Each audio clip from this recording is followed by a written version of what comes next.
Free awareness classes on Indian Constitution conducted by Tരണന Educational and Cultural Society through Irinjalakuda Vivekananda Civil Service Academy's YouTube channel every day. This is me, Mahesh M.R. Today we are going to discuss about Article 45 of Indian Constitution related to directive principles of state policy. Of course, when we consider this article, we have to understand this from two perspectives. First one, what was the subject matter of this article when at the time of the commencement of Indian Constitution? And second one, how this subject matter of this article changed through 86th Amendment Act 2002. Let us see this. According to Article 45, when at the time of the commencement of Indian Constitution, it is the duty and responsibility of the state to provide free and compulsory education to the children at the age group of 6 to 14. Whereas, through 86th Amendment Act of 2002, the subject matter of Article 45 became the early childhood care and the education of the children up to the age group of 6 years. See the difference. See, when Indian Constitution was making, the makers thought it is better to insert Article 45, rather the right to education, along with the fundamental rights. But at the same time they thought, if they are inserting right to education as a part of fundamental right, this will create unnecessary pressure upon the government. See, at the time of the commencement of Indian Constitution, India was one of the poorest nations in the world.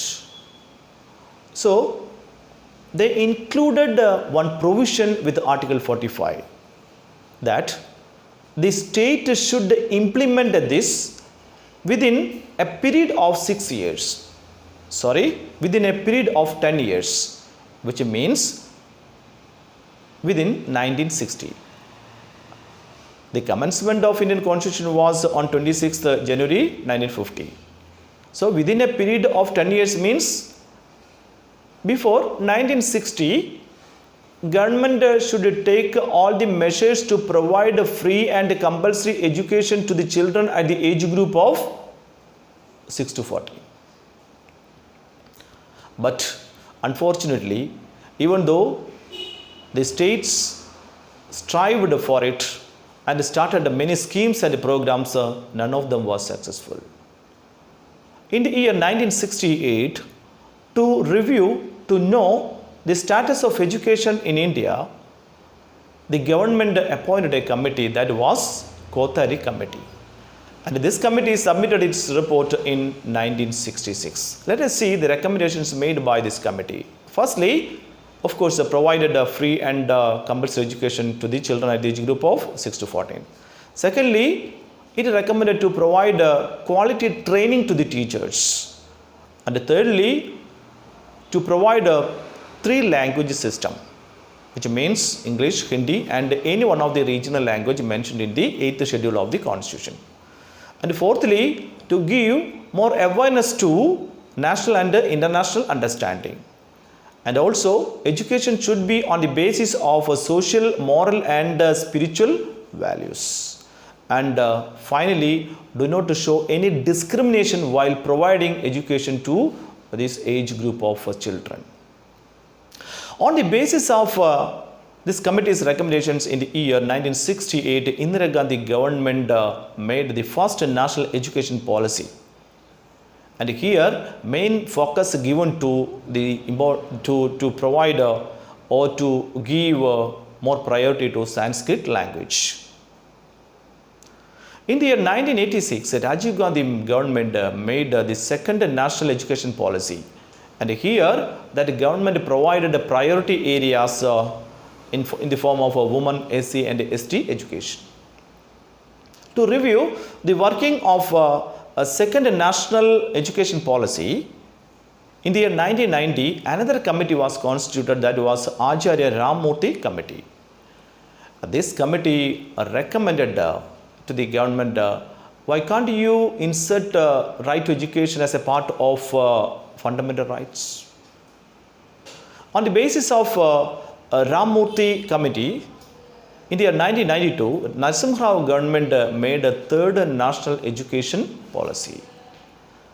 During that time, in two famous judgments, Supreme Court asked to the government, why can't you implement this right to education as a part of fundamental rights?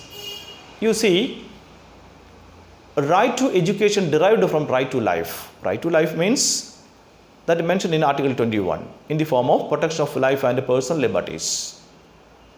So, if this has been derived from right to life, why can't you insert this as a part of fundamental right? And here, Supreme Court mentioned in two famous cases. The first one, Mohini Jain versus the state of Karnataka case. That was in 1992. The second one, Unnikrishan versus the state of Andhra Pradesh in the year 1993. And during that time, many people approached various high courts with public interest litigation. On the basis of all these, in the year 2002, Parliament made 86th Amendment Act. Through this act, right to education became a fundamental right. Mainly three changes are brought by the Parliament here. First one, education to the children at the age group of 6 to 14 became a fundamental right as per Article 21A.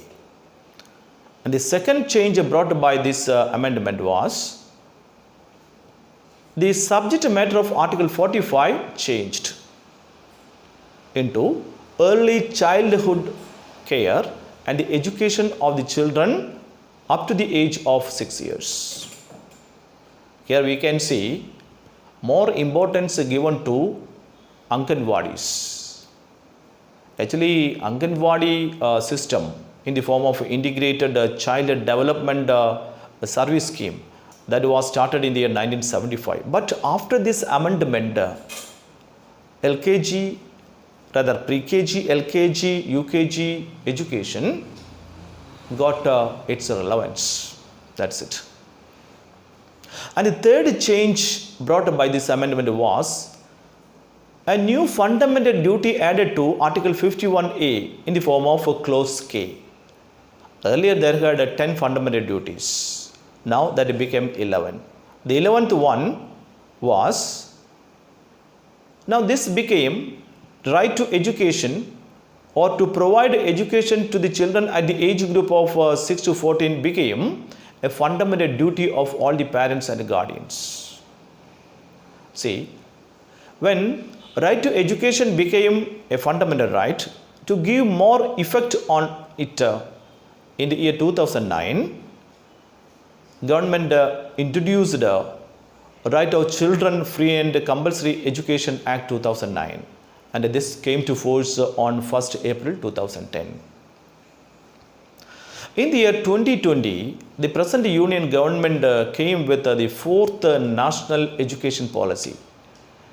In this policy, union government made it clear that universal accessible from primary education to secondary education by the year 2030. So, from all this we can understand the importance of education. Of course, education is very inevitable for the exclusive development of each and every individual. Now, I think you could understand Article 45 in a clear manner. Here I am recommending, I have done Article 21A earlier. If you are listening that video along with Article 45, you will get more and more clear picture about Article 45. Once again, I am saying you to subscribe my channel, and if it is possible, please share this video. I am concluding this session, so thank you very much.